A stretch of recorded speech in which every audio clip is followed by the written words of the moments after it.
Good evening, humans. Tonight, I have an urban legend based on true events. Here is the story, The Drowning Shadow.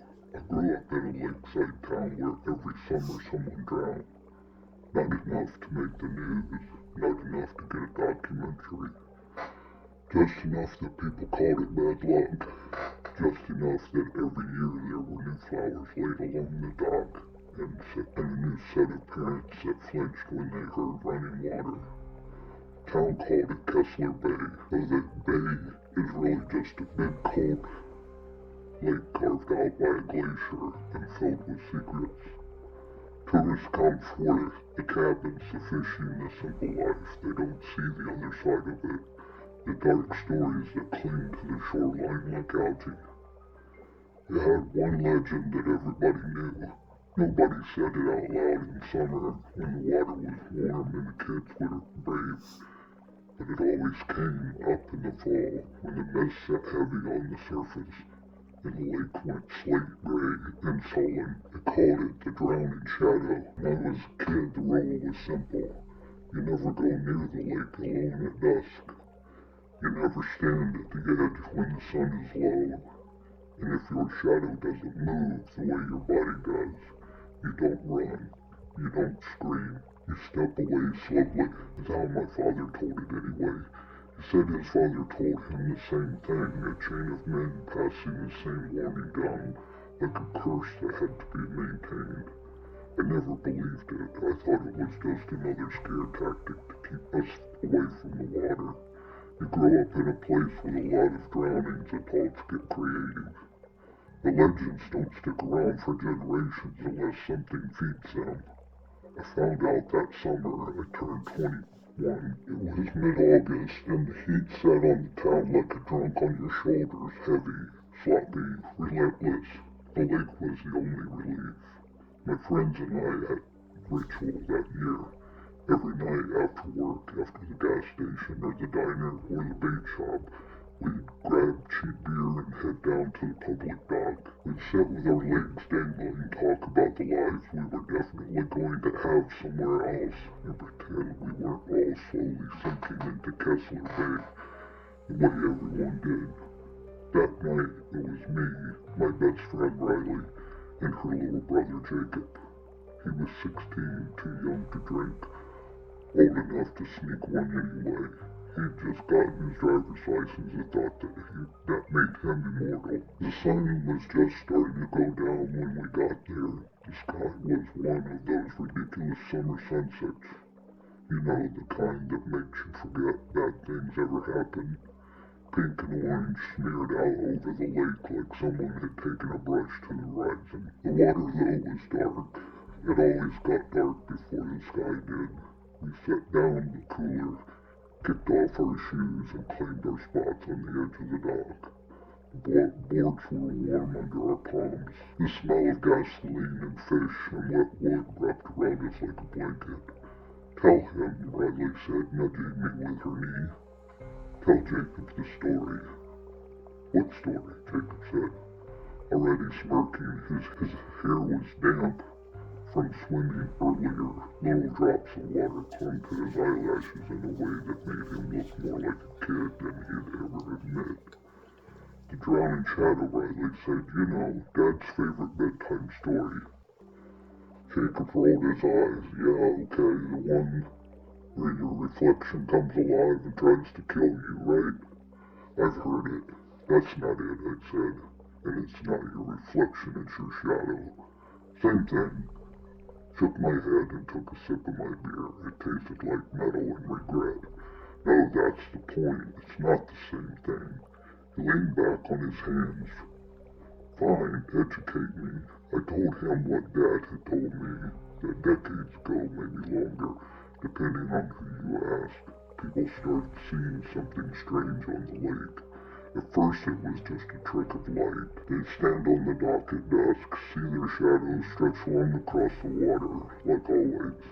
But then it would keep stretching, even when they stopped. The shadow would move wrong, arms a little too long, head tilted at a wrong angle. Sometimes it would stand in the water, upright. When the person was sitting down.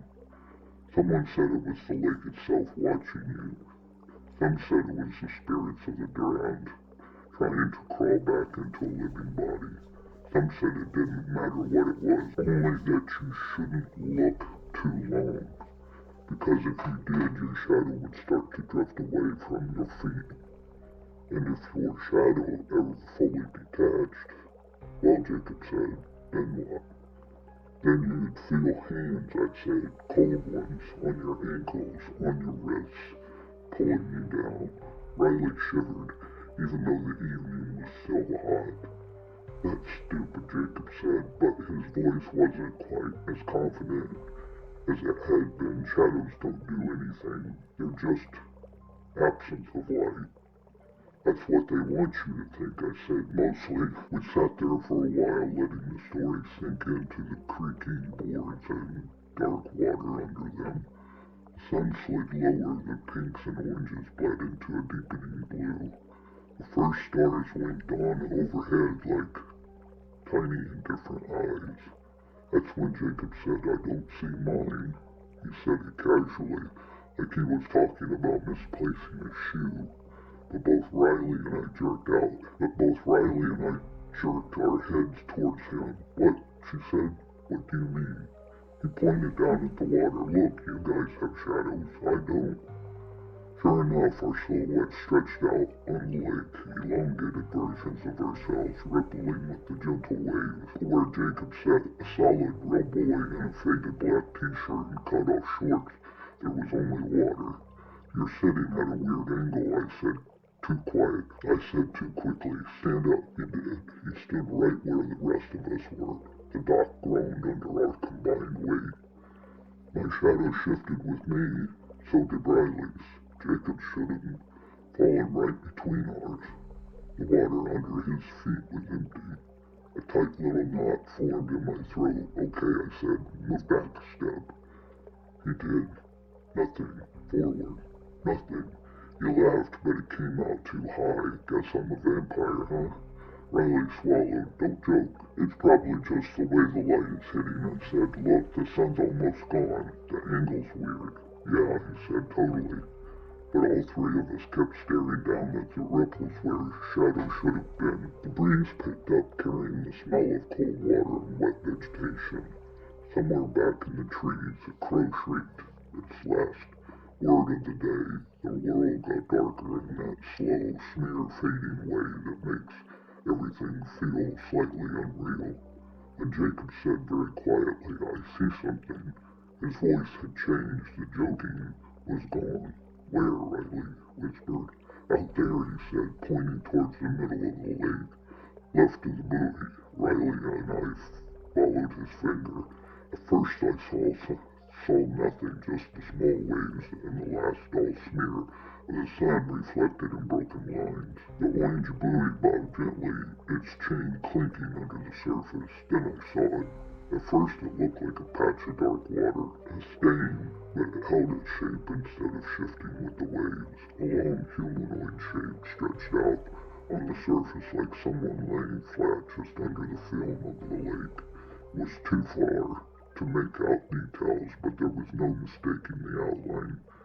Head, shoulders, arms spread slightly. It looked like a shadow with no one to cast it. As we watched, the shape twitched. Just a little, enough to send a shiver climbing my spine. That's not funny, Jacob, Riley said without looking away. Stop, it's not me, he said. His voice was thin. I can't. The shadow in the water shifted again, slowly this time. It lifted one of its arms as if raising a hand to wave, except the hand was too long. The arm bent at one too many angles. I took a step back. We should go. Yeah, Riley said immediately. Yeah, let's get out of here. We turned. Behind us, the shore was just a strip of darkness. In front of us, the water sucked at the pylons under the dock with a wet, hungry sound. And beneath Jacob, something moved. He said, Hey! I felt he didn't finish. His legs flew out from under him like someone had yanked him straight down. His body hit the dock hard, hip and shoulder slamming into the wood. I heard the breath leave his lungs in a ragged grunt. Then he wasn't on the dock anymore. He was in the water. There was no splash. One second he was there, the next he was gone, like the lake had simply unzipped itself to make room. Jacob Riley screamed. I dropped to my knees and lunged for the edge. The water was black and opaque, reflecting nothing but the last dying ember of the sky. For a moment there was only the sound of the waves. Then he surfaced, thrashing. His eyes were huge, white circles in the gloom. Something's got me, he choked. It's got my leg. I reached for him on instinct, grabbing his wrist. Riley grabbed his other arm. He felt solid, heavy, there, but when he tried to pull him up, something resisted from below, something strong. It was like trying to yank a nail out of old wood with your bare hands. Hold on, I screamed as if he were voluntarily letting go. His skin was ice cold, the way the lake got below the first few inches. As we pulled, his arms stretched in our grip, muscles trembling, tendons standing out like cords. His head went under once, twice. Each time he came up, he coughed out water in half a sentence. Help, please. I risked a glance down. That was a mistake. For a second I saw nothing but dark water and his kicking legs. Then a shape flickered into focus around his ankle, a darker patch in the dark. Long fingers curled up from beneath him, wrapped around his leg tight. Fingers made of shadow, like someone had cut them off. Fingers made of shadow, like someone had cut them out of the world. They were flat, but they had weight. I could see the impression it made on skin and muscle. One of the hands slid higher, reaching for the other leg. I yanked. Riley sobbed. Jacob screamed. The light went out behind his eyes in a way I will never forget, like someone had stepped between him and the sun on the inside. Then his arms slipped through our hands. One moment we were holding him, the next our palms were full of cold lake water and nothing else. He went under in a single horrible motion. The surface sealed over him as neatly as a mouth closing. The waves smoothed. The lake went quiet for the 3 seconds, maybe 4. I couldn't move. Riley screamed his name again and again as if the sound itself could act like the rope. Nothing, no bubbles, no arms breaking the surface, just the dark water and our own ragged breathing. Then, out near the buoy, a shape rose from the depths. At first I thought hope.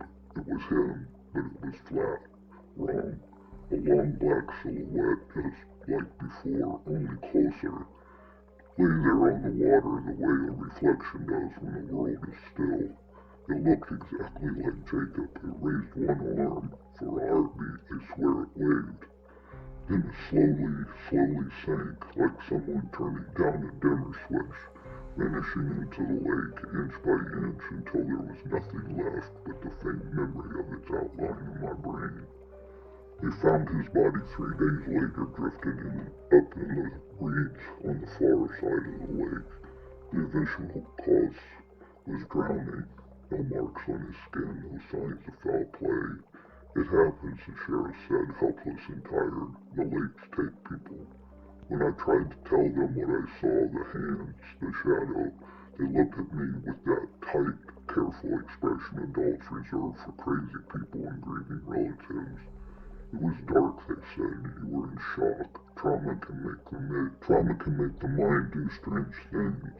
They didn't understand. Strange things don't come from inside, they come from outside, and then they live in you. Riley and I didn't talk for a long time after the funeral. What could we say? The space where Jacob had been was too big, too loud. Every conversation fell into it and died.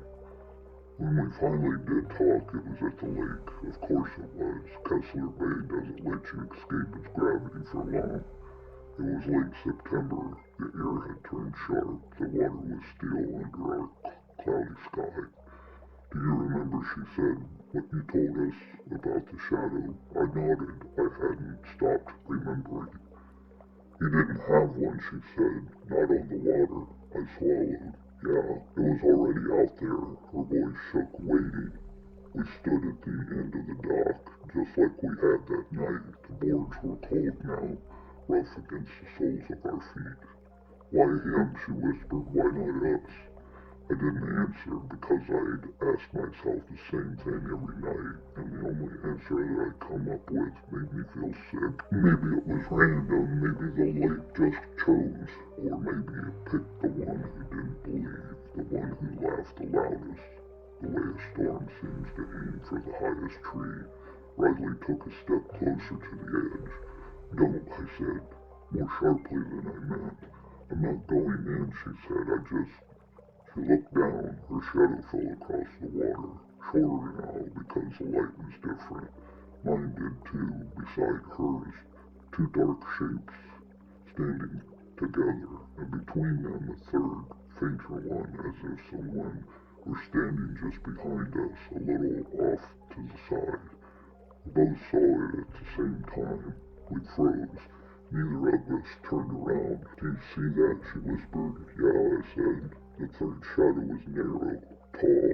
Its arms hung at its side, fingers long and separated, the head tilted slightly, like it was studying us. It wasn't the shape of either of us. It was thinner, younger. It looked like Jacob. The wind shifted, pressing cold fingers through my hair. For a second I thought I felt breath at the back of my neck.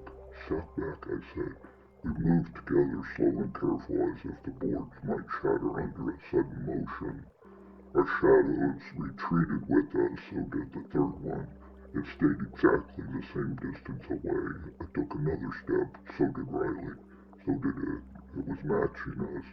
Just like my father had said in that low warning voice years ago, if your shadow doesn't move the way you do, don't run. We didn't. We walked.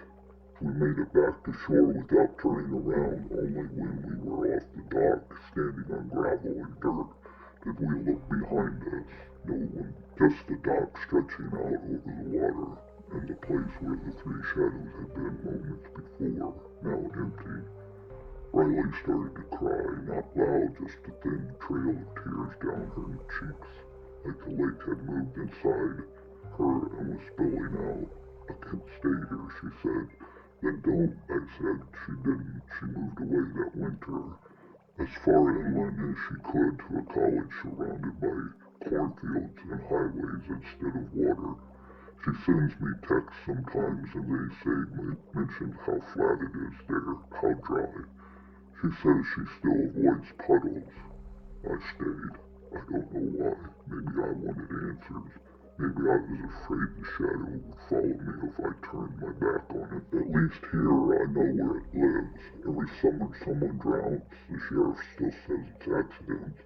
Alcohol, currents, fatigue. He's not wrong. The lake doesn't have to work very hard, but sometimes when the sky goes the color of bruised peaches and the water darkens like a closing eye, I walk down to the dock and stand there alone. I watch my shadow stretch out long and thin across the surface, and I wait. So far it's always stayed attached. So far it's always moved when I move. But once a week, just after the sun dropped, I saw something out near the buoy, just a flicker. A long dark shape stretched out on the surface like someone lying down waiting. I blinked. It was gone. Maybe I imagined it. Maybe legends are just stories we cling to so we don't have to face the much simpler, much uglier truth that water is stronger than we are. But sometimes it takes what it wants. But sometimes when I'm standing there and the wind dies and the lake goes perfectly still, I can see my reflection in the glassy surface. And for a second, just a second, my reflection doesn't look like me. It looks like someone deeper, eyes open, mouth parted, hair flowing around a face that's been underwater far too long. And behind that face, deeper down, there are others, stacked like fallen leaves, watching, waiting, reaching up with hands made of shadow. Did you find that spooky? If you did, like and subscribe. Have a scary night and spooky nightmares.